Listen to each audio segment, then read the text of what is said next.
Hi, I'm Caitlin, and you want to know what makes me cry just as badly as books do? Movies. And just so you all know, I'm talking about movie plots. I'm not discussing major plot details, but there are spoilers, especially for my number one at the end. So, hope you enjoy.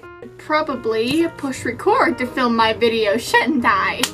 Anyway, if you're an extremely emotionally sensitive Hufflepuff like I am, then here are my top 7 movies that make me cry every single time, but I love them. So at number 7 we have 51st Date, which is about a girl who has short-term memory loss, and every night she can't remember anything from the previous day. And we have Henry Roth, who every day tries to make her fall in love with him, and there is just a few times in this movie that I just have to sit down and have a good cry, because number one, I really love the chemistry between the two actors, and I just love the Adam Sandler movies. So, plus anything involving hospitals or accidents and stuff where the person is disabled, I extremely relate to, because I am a disabled person myself, and oh god, it just makes you want to cry.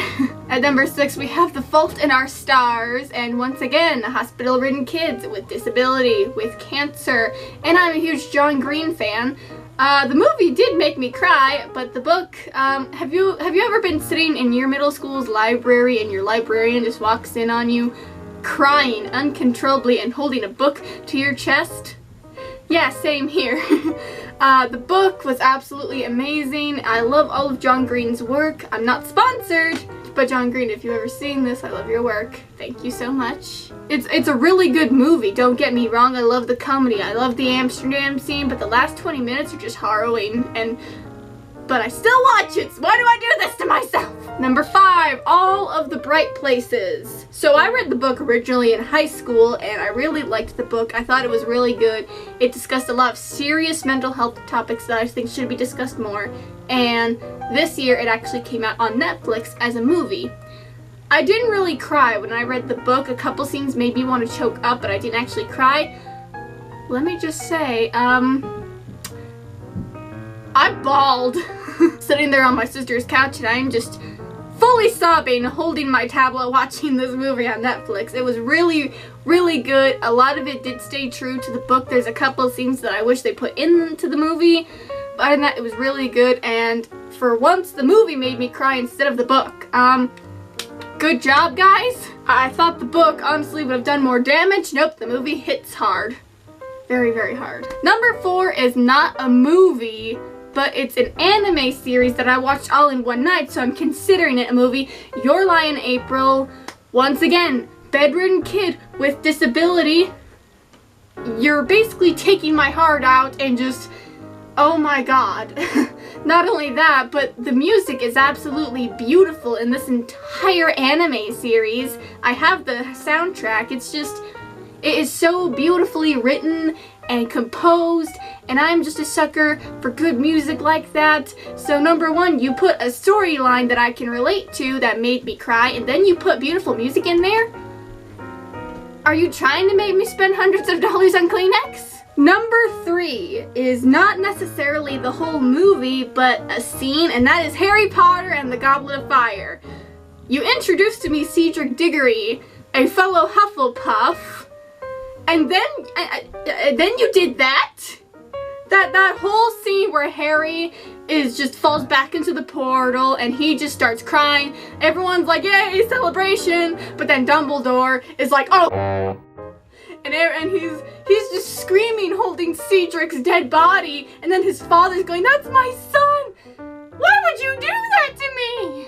Funny enough, Goblet of Fire is my absolute favorite Harry Potter movie, but you, oh god, why would you do that to me? Number 2, 5 Feet Apart.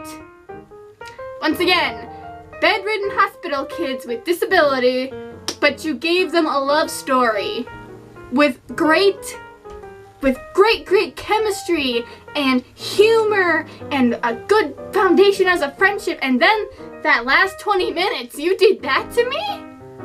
Why would you do that? I was on FaceTime with one of my friends, and he's watching me watch this movie because we were watching it together, but he lives in Texas. I see him starting to get a little choked up here at the ending and the middle of the movie when, spoiler alert, another character actually does die in the middle of the movie. And I full on started sobbing at the end of this movie because you went and did that, movie directors. I haven't read the book yet, but I almost guarantee that'd probably make me cry harder than the movie. Although, we do have the bright places. Number 1, you can say you're a manly man. You're the manliest man of all that could ever man.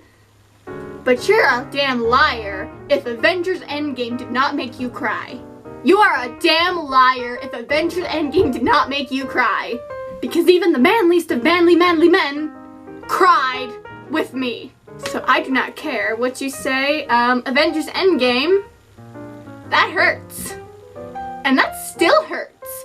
That's why 2020's been like this, because Tony Stark is no longer here. And frankly, Steve Rogers never put back the time stone, so Steve Rogers is also to blame for 2020 being this messed up. Avengers Endgame, how could you hurt my feelings like that? First with Bucky, and Steve, and Groot, and Gamora.